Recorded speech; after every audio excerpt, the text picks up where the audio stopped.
প্রোনাউনের হচ্ছে সর্বনাম নাকি? তাইলে দেখো প্রোনাউন হচ্ছে যদি পার্টস অফ স্পিচের দিকে তাকাই প্রত্যেকটা পার্টস অফ স্পিচ তো এক একটা নাউন, তো সেক্ষেত্রে প্রোনাউন একটা নাউন। আর নাউনের পরিবর্তে যে সাবস্টিটিউটিং ওয়ার্ড আছে, সাবস্টিটিউটিং ওয়ার্ডটা হচ্ছে প্রোনাউনের একটা নাম। আর সাবস্টিটিউটিং এর বাংলা হচ্ছে বিকল্প বা বদলে বা প্রতিস্থাপিত, এটাকে মূলত বলে প্রোনাউন। প্রোনাউনের যদি বাংলা করো তাহলে তারা সর্বনাম, এবং প্রোনাউনের পুরো মানে হচ্ছে পরিবর্তে। পুরো মানে কি? পরিবর্তে। পুরো মানে পরিবর্তে হলে কার পরিবর্তে বসবে? নাউন বা বিশেষ্যের পরিবর্তে বসবে। নাউন বা বিশেষ্যের পরিবর্তে যে বসে সে মূলত প্রোনাউন। আর এই প্রোনাউনের ধরন বা প্রকার হচ্ছে 8টি। ধরন বা প্রকার কি? যেমন খেয়াল করবা, আমাদের 8টি প্রোনাউন আছে।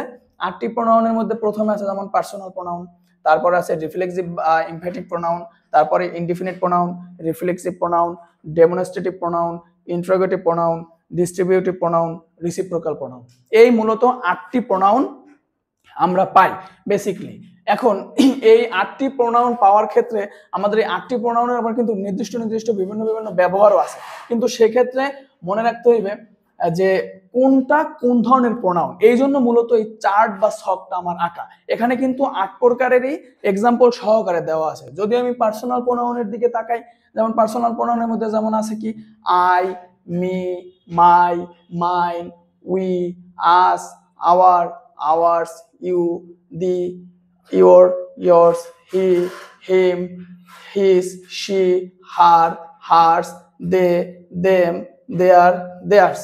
এরপরে এই যে তুমি এতগুলো পাইলা, এই পার্সোনাল প্রোনাউনটা মূলত হচ্ছে ব্যক্তিবাচক যে প্রোনাউনগুলো সেগুলো মূলত হচ্ছে পার্সোনাল প্রোনাউনের ভিতরে অন্তর্ভুক্ত। আর এর ভিতরে আমার পসেসিভ গুলো যুক্ত হয়েছে, তো এই জন্য পার্সোনাল প্রোনাউনটা অনেক বেশি বা বৃহৎ আকারে হয়ে গেছে। এই আর এরপরে আমরা পাই হচ্ছে রিফ্লেক্সিভ প্রোনাউন। রিফ্লেক্সিভ প্রোনাউন মূলত সেলফ বা সেলফ যুক্ত যেগুলো আছে সেগুলো হচ্ছে মূলত রিফ্লেক্সিভ প্রোনাউন। এখন খেয়াল করতে হবে যে রিফ্লেক্সিভ প্রোনাউনটা কি। রিফ্লেক্সিভ প্রোনাউন গুলো কি কি?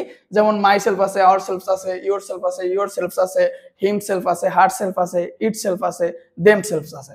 এখন এই রিফ্লেক্সিভ প্রোনাউনটা আবার ইমফেটিক প্রোনাউন হিসেবেও ব্যবহৃত হতে পারে যখন হচ্ছে মূলত তোমার নাউন বা প্রোনাউনের পরে বসবে। আমি এখানে লিখে দিছি ছোট্ট করে যে নাউন বা প্রোনাউনের পরে বসলেই মূলত সেটা ইমফেটিক প্রোনাউন হয়ে যায়। আর ইমফেটিক প্রোনাউনটা মূলত যখন জোর প্রদান করে, বাক্যে জোর দেওয়ার ক্ষেত্রে মূলত নাউন বা প্রোনাউনের পরে আমরা বসাই, সেক্ষেত্রে মূলত সেটা ইমফেটিক হয়ে যায়। এরপর আছে ইনডিফিনিট প্রোনাউন। এটা মনে করো অনির্দিষ্ট করে যে কোনো একজন বা অনির্দিষ্ট বাচক যে প্রোনাউনগুলো সেগুলোকে মূলত বোঝায়, যেমন one, any, some, many, all, few, several, none, no one, they, তারপর হচ্ছে everyone, someone, nobody, anybody, somebody, anything, nothing, তারপর হচ্ছে সামথিং, এভরিথিং, অ্যানাদার।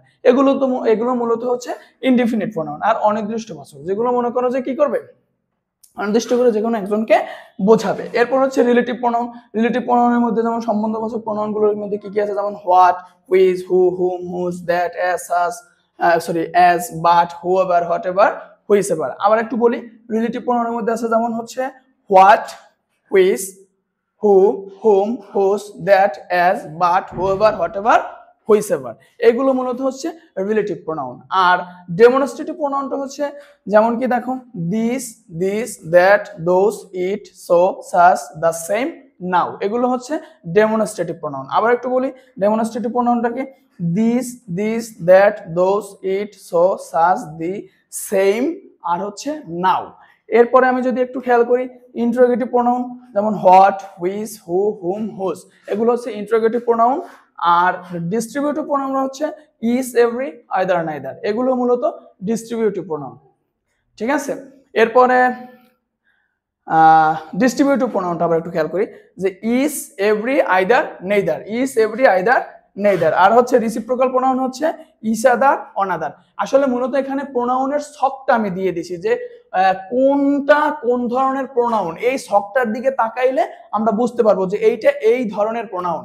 এরপরে হচ্ছে আমরা পরবর্তী যে ক্লাসগুলো আছে সেই পরবর্তী ক্লাসে প্রত্যেকটা প্রোনাউনের আমরা আলাদা ভাবে ব্যবহার শিখবো এবং যাতে করে আমরা অ্যাপ্লাই করতে পারি, সেন্টেন্স বা বাক্যে অ্যাপ্লাই করতে পারি। এখানে শুধুমাত্র তুমি এক নজরে বা এক চাওয়ায় বা একটা গ্লান্স মানে একদম তুমি এক দৃষ্টিতে যেন বুঝতে পারো যে এইটাকে এই ধরনের প্রোনাউন বলে।